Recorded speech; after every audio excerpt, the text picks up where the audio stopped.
My name is Paul Gronke. I am a director of the Early Voting Information Center at Reed College, and I'd like to welcome you to another in our series of video talks on resilient elections. Resilient Elections features talks that focus on research to help us improve and ensure a safe, secure, and accessible election in 2020 and beyond. We're featuring cutting-edge and policy-relevant research and election administration improvements that speak to emerging problems in election administration and reform that are rising out of the COVID-19 pandemic. We're trying to demonstrate the value and lay out successful pathways to academic and administrator partnerships and help identify resilient solutions to election administration. Today's topic is California, the Golden State, a West Coast leader in election administration. Today, we're going to spend part of our time discussing a recently released academic study of automatic voter registration and how AVR has impacted election administration in the state, and how administrators and academics may be able to partner to help forecast and prepare for the needs and demands in the state in November. I'm happy to be joined today by Mindy Romero. Mindy, a good friend and collaborator of mine, is the founder and director of the California Civic Engagement Project at the University of Southern California's Sol Price School of Public Policy in Sacramento. Mindy, welcome to our broadcast. Thanks for having me. And we also have Natalie Adona. Natalie is the Assistant Clerk Recorder and Registrar of Voters in Nevada County, California. Natalie, thanks for joining us. Thanks, Paul. So what I want to start with is asking each of you, I'll start with Natalie, each of you has gone something of a career transition in the last year. In Mindy's case, she changed institutions and locations, and in Natalie's case, she made a major career change. Natalie, starting with you, when we met 5 or 6 years ago, I think at this point, you were the Research and Learning Associate at the Democracy Fund.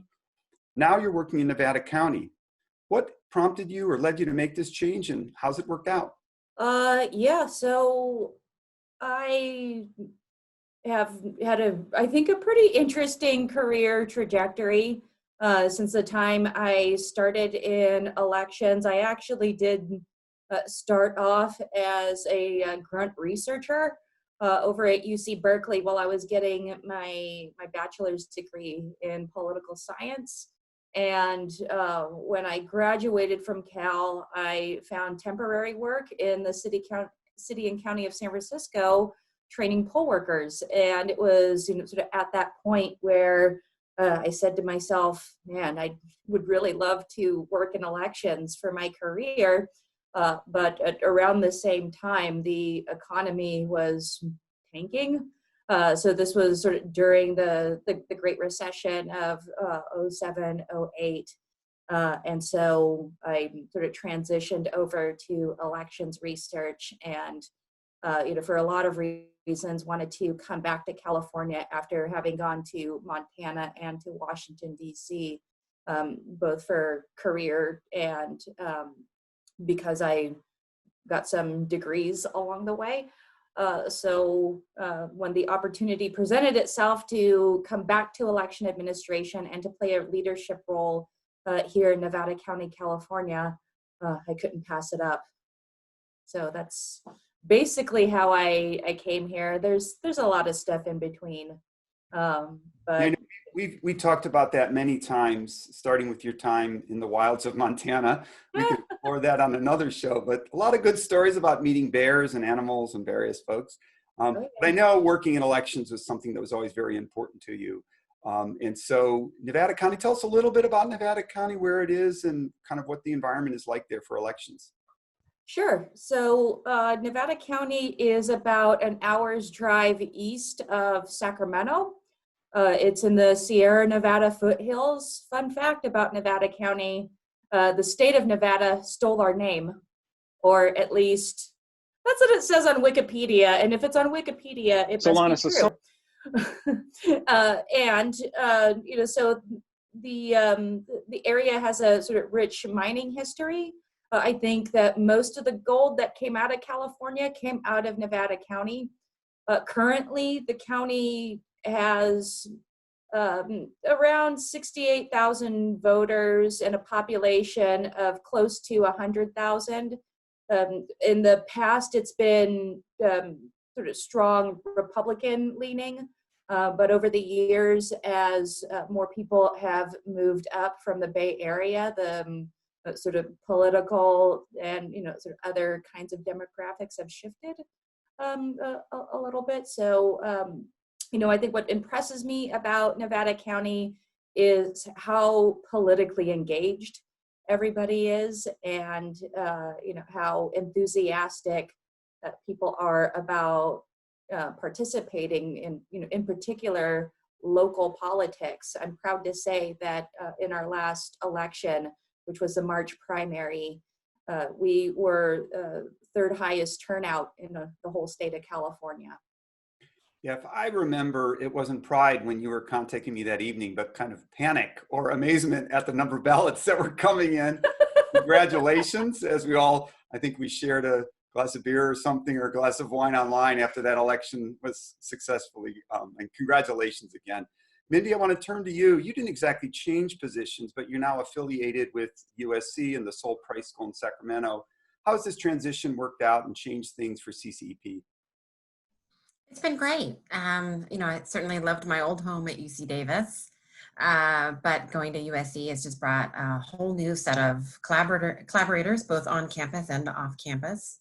A great school to be at, a public policy school, which we weren't at one prior, has been really just, you know, rich in terms of the interactions with faculty and staff and students, and certainly to be amongst colleagues that are all focused on policy in some way in their different fields has just been really enriching for me as an individual, but also for, I think, for our work. So.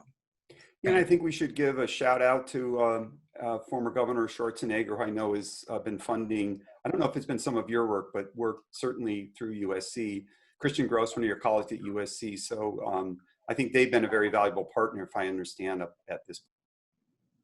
Yeah, not a direct funder, but they're definitely one of, Christian's been fantastic, one of the folks that I've collaborated with, and myself and a few other folks at Price collaborated with the Schwarzenegger Institute and Christian on a poll recently on California issues. So that was a blast to do together.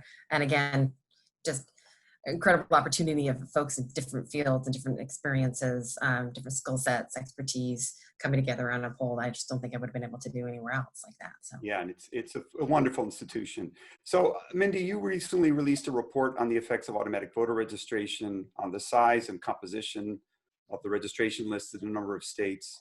In fact, I think you and I first met when we were thrown together in a collaborative research project on AVR in Oregon in 2017. So I know this is a long and complex report. We're going to share with the viewers the URL. They can get additional resources. But can you provide us a few highlights about that, some high-level findings, and what you found maybe most challenging in doing your research, and what you think you want to convey out to the policy and the academic communities? Sure. Well, you've got it right that it's a very big report and a lot of findings. But I think, first off, I should just say that my collaborator, Eric McGee, and actually the lead author on our report that we just published just a few days ago, it was, you know, fantastic to work with him, and just want to make sure that folks know it's a report from my institution, but definitely a product of both of ours. And then also his institution, PPIC, Public Policy Institute of California, put out a California specific version of automatic voter registration last month. So there's really two reports out there that you could be looking at. So on our work, it's a the report that we just put out, my center, is a multi-state analysis, looking at actually 11 states, going into depth on 4 states, including Oregon, California, Colorado, and Delaware. And we really looked at a number of questions. One, just how many folks are actually using AVR, using the DMV as the primary agency, right, in these states. Are they using it more than they have before? Is it actually impacting, second, is it actually impacting overall registration rates and bringing more people into the electorate than we saw previously with AVR? And then really importantly, the equity question. A goal for many around supporting AVR is it actually going to increase representation and increase registration, but also representation specifically of historically underrepresented groups. So the bottom line is a lot of people are using AVR, are using the DMV more, particularly in states like Oregon and California. But in terms of the answering the question around increasing actual registration rates in states, the data are really ambiguous at this point. really looking at just one election cycle. We need, as we always say as researchers, more data and more time. But that's what we're seeing at this point, as it's really not clear yet to us. On the equity question, a big issue there is just the quality of data. And as a matter of fact, in our recommendations, they are really dominated by kind of parsing out the needs around data, particularly for underrepresented groups. We did see specifically in Oregon and California, increased use of the DMV through AVR. It's a better way I should say it. In Oregon, it was for both Latinos, Asian Americans, and young people. In California, increased use for Latinos, less of actually not an increase at all for young people, actually decrease, and then significantly an increase for those needing language assistance, which we thought was quite striking. But in terms of the equity question, still ambiguous at this point for us. What we think one of the things that we think that we really learned from the study, though it really called out, was the real benefit from cleaning up the registration rolls, both for mobilization efforts and other needs around that, accuracy. And then lastly, I'll say that one thing that's an open question for us is we are seeing that post-election, this sustained level of registration rates and increased a higher number than we typically see after an election, because usually have kind of those numbers kind of going down, right? Cleaning up our registration rules, that sort of thing. And so we're looking to see if after 2020 and beyond, if those kind of sustained higher levels of registration continue, then that's going to be certainly a really positive impact from AVR. So that was a longer answer to what I think was what you were hoping was a short answer. But that's probably all of it in a nutshell. But we invite people to look at the I'm sure it's not as long as the report. No. So Natalie's frantically waving her question like a hand electronically. Natalie, I think you wanted to do a follow-up? Oh, well, I don't know if it was frantic waving, but I did have a question. And I was fortunate enough to be able to get a preview into the research design as Mindy, Eric, and others were sort of pulling the project together. So I'm curious to know, as you were sort of doing the research and putting the report together, the extent to which, if at all, election official input was helpful for you. Great question. So we didn't get to talk or reach out to individual county level registrars very much specifically on the multi-state report, with the exception of California. So we have lots of deep relationships here in California, and all along, really for the last 3 years or so, as we've been conducting our research around AVR, we have been talking to both election officials and advocates, trying to understand the landscape, and early on kind of shaping our research questions, which was really helpful. And then the Secretary of State's office, so that we made sure that we kept up conversation in all of these states to some degree in terms of what the research was, and certainly requesting data, and everybody was just fantastic in terms of giving us what they had and meeting those data requests. So yes, we had input, but not as much at the local county level. Mindy, I have one additional follow-up, and that is for the academics who may be listening and want to do research on AVR. You said it was difficult to disentangle some of the effects. Can you just briefly say why that is, and what kind of things we may need down the road if we want to try to understand the impact of AVR? Well, one of the problems is just, again, the quality of data. So consistently, data availability, period, consistently available data across counties and, well, across states. So first off, getting more localized data or sub-state data is very, very difficult. And then being able to parse out, understanding not just who used AVR, but kind of getting the denominator right for each state in terms of people that cycle through the DMV, whether they were asked questions around registration or not, whether they declined or not just solely, right, whether they actually registered, and then getting more data about those individuals, wherever possible, demographic data. All of that was really limited and really inconsistent. So some states, for instance, only being able to get numbers of AVR, but not being able to understand, are those re-registrants, are those new registrants? And so that, trying to look at doing a consistent analysis was in that sense was difficult. And we ended up largely using for our multi-state analysis, not our in-depth work, but our multi-state analysis, we use Catalyst data, which also has its limitations. And we're able to just look at registration over time and do that comparative look, but we weren't able to get the more detailed data that we needed. So we make I think a strong pitch in the paper that for future research, ours and hopefully for many other colleagues that join us, and there's other great work that's been, of course, also been done out there, you know, we have to have this datability and this transparency. And we understand that particularly for the DMV, there are concerns and legal requirements around releasing data. And, you know, maybe that means different policy changes at the state level. We're not exactly sure, but if we're going to try to understand the impact of AVR, we have to have good quality, consistent data to be able to do that. And any research going forward is going to be limited by the lack of that. Yeah, absolutely. We struggled with that initially. I remember in the research in Oregon, and it going forward, once the AVR system begins to pull a larger portion of the electorate in, people start to get clumped together. The re-registrants are very different than the new registrants. So Natalie, I want to turn to you. You were involved, I believe, in funding or discussing some of the funding of this AVR project when you were at the Democracy Fund. You and I did some research and some writing together on both online and automatic voter registration.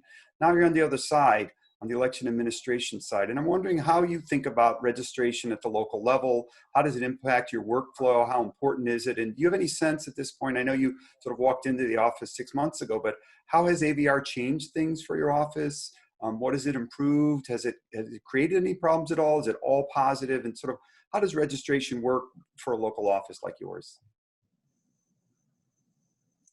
Well, you know, I think that to try and answer this question more fully, you need to understand that, you know, at the local level, all registration information is managed by an election management system. And, you know, our county is no exception. So we get a lot of registration data from many sources, and, you know, on top of that, our election management system also gives us other lists for us to be able to you know, sort of maintain our voter rolls. So you know, as you know, we've got you know, sort of registration sources from online voter registration, you know, from DMV. We also are connected with, you know, the National Change of Address and, you know, sort of other lists to help us keep the voter registration rolls clean and in sync with the Secretary of State's sort of statewide database. This is sort of above and beyond the paper registrations that people bring into us, either because they requested them or because a advocacy group has done sort of get out the vote and, you know, sort of registered people in person. So, you know, sort of specific to automatic voter registration, and I think the great advantage is that we are, you know, sort of having our election management system pull that data directly into our system. And, you know, there might be a need for a few corrections here and there, but, you know, I think overall the efficiencies that automatic voter registration provides to locals is good. But, you know, as Mindy knows, you know, the devil is in the details, and implementation really matters.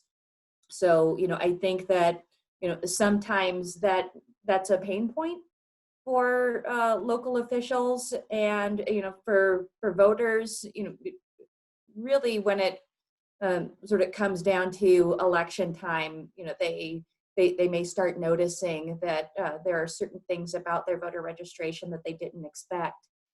And the last time they remember being asked about registration was at DMV.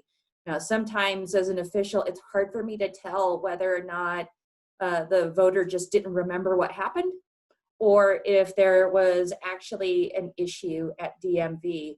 But, you know, this really sort of, some issues sort of came to light when the March primary came about, and that's only because people start noticing their party affiliation more closely during a primary than they do in any other type of election.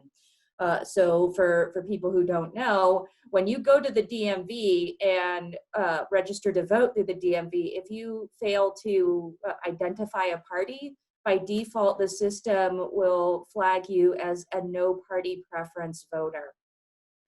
Sometimes this is a little confusing for people because they sort of remember years ago registering as a Republican or a Democrat or as some other party that might not be a certified party in California anymore, and don't understand why they've been defaulted to no party preference. There are some voters who think that American Independent, which is a certified party in California, means that they are no party preference when in fact they're not. So when we as local officials ask people, please check the status of your registration, make sure that you're getting the ballot that you're expecting. People start noticing and sometimes blame the DMV for getting it wrong. And like I said, it's sort of really hard to tell. But I think overall, as an administrator, I would much rather get more registrations and get them electronically than to have to key in one piece of paper after another. It I think just creates more efficiencies. I depend a lot on temporary staff to do a lot of that data entry. And so the less that they have to do, the more they can focus their attention to other parts of the election that are just as important. Yeah, and you and I know from the past that these paper registration forms were a tremendous source of error and workload. It's also, I think, fascinating about you describe how the system works kind of on the day-to-day grounded basis. And I would say to to an academic who's interested in working in these fields, engaging someone like Natalie in a conversation about what really goes on is very important. We have the same thing in Oregon. Mindy referred earlier to the denominator problem. Finally, reporters actually in Oregon now recognize that turnout, how we compare turnout in our state. We have a primary coming up just next week. You need to consider that we've added hundreds of thousands of individuals to the rolls who are previously not on the rolls and are low propensity voters. And yes, Natalie, we have a ton of unaffiliated now because they've all been added through AVR. So it's nice we've undergone an educational effort in this state, and as other states adopt AVR, if they do, they need to understand that the denominator has now shifted. So Natalie, one more question for you. You spent 5 years at Democracy Fund as a research and learning associate, helping to connect election officials in many ways with research projects and provide research funding. Again, now you're on the other side. I'd like you to think about or talk a little bit about how you're preparing for November 2020. What kind of forecasting are you trying to do? I know we've chatted a number of times on the phone about trying to anticipate the level of by-mail ballots. I guess that's been solved by the governor now. So I guess I can put that aside, can't I? Yeah, rewrite that script. But can you let us know a little bit about, suppose if you did have an academic that you could partner with or work that you're doing yourself, what kind of projections are you trying to do? And what is the kind of forward-looking work you're trying to engage in to really be prepared fully for November? Okay, I'll try to answer best I can. There's a lot there. I would just, sort of start off first of all by saying that Nevada County was one of the first 5 counties to pilot the California Voters' Choice Act. That was legislation that passed in 2016 and was first implemented in 2018. So the Voters' Choice Act is basically sort of vote by mail and vote centers. So you give voters a lot of options to cast a ballot in whatever way is convenient for them. So as far as anticipating the number of people who we send a mail ballot to, we've been under the Voters' Choice Act since 2018. So anyone who's registered in Nevada County will get a ballot from us just sort of by default. And, it's been that way for the last couple of years. I think that, there was already a strong culture of vote by mail here, even before the adoption of the Voters' Choice Act. So it was sort of already a system that the voters out here were really familiar with. The other part of the Voters' Choice Act is the establishment of vote centers. And under the law, we need a vote center for every 10,000 registered voters by election day.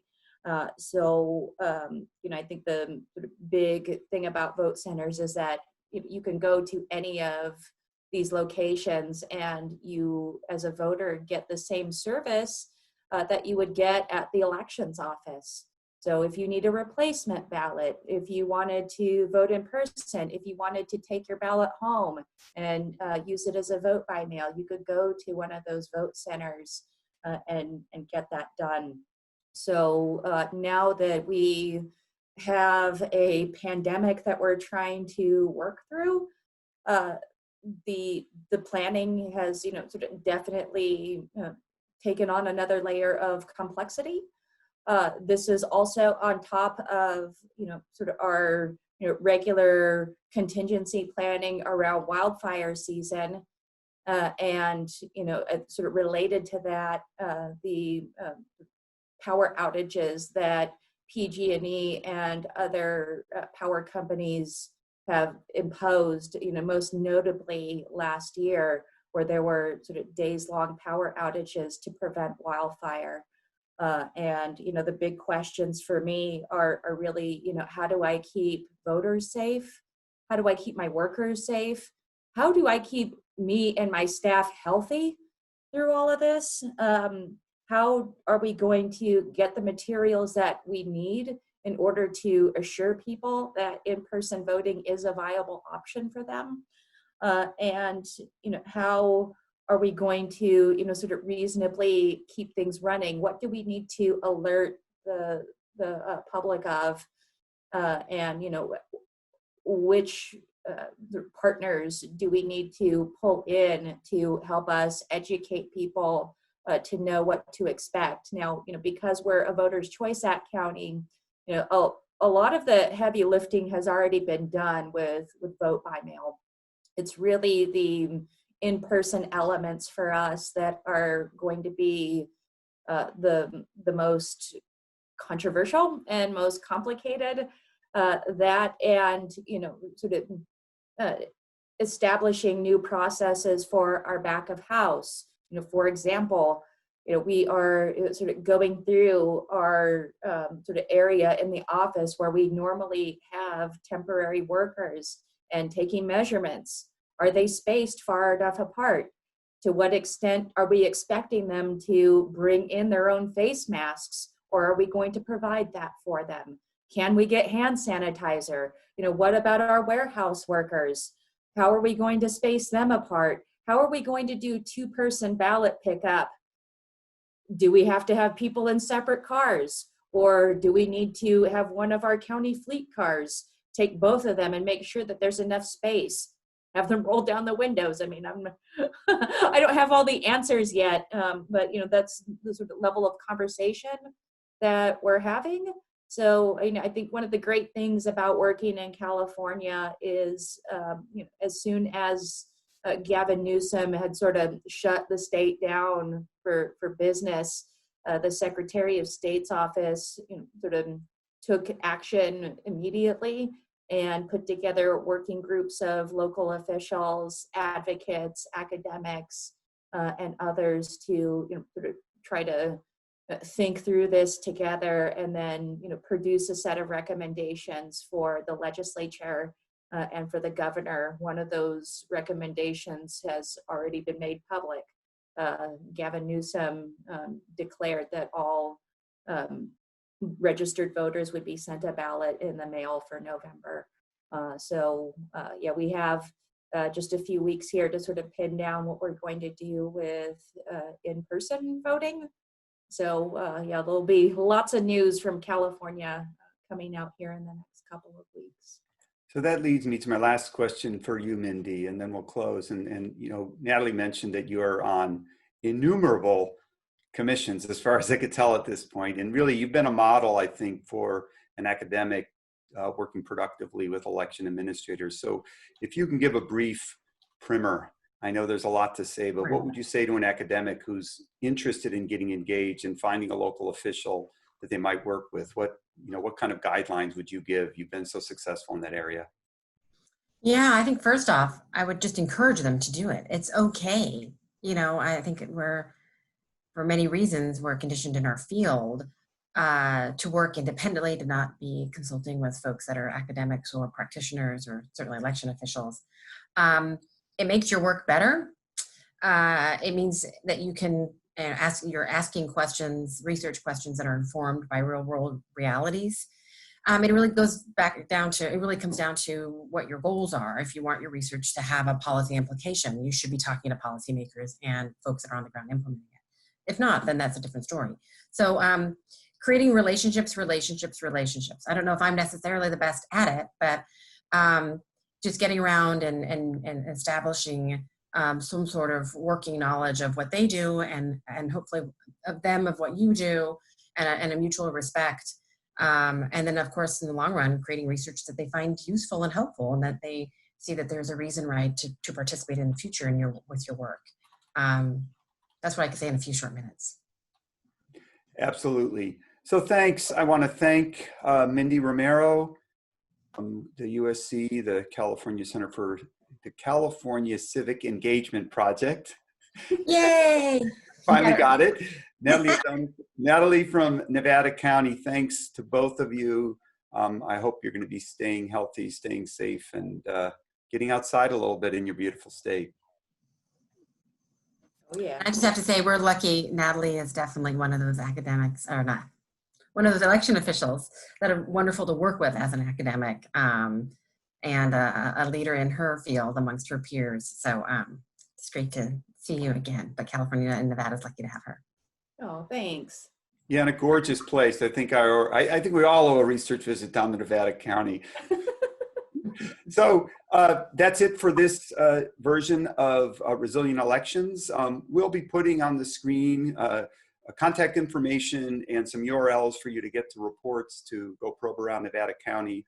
To learn more about EVIC, you can follow us at @early_vote on Twitter. We're also at evic.reed.edu. My colleague, Michael Alvarez, is a bit under weather. He'll be joining us on future videos. So thank you, stay safe, and we look forward to a healthy, safe, and resilient election system in 2020.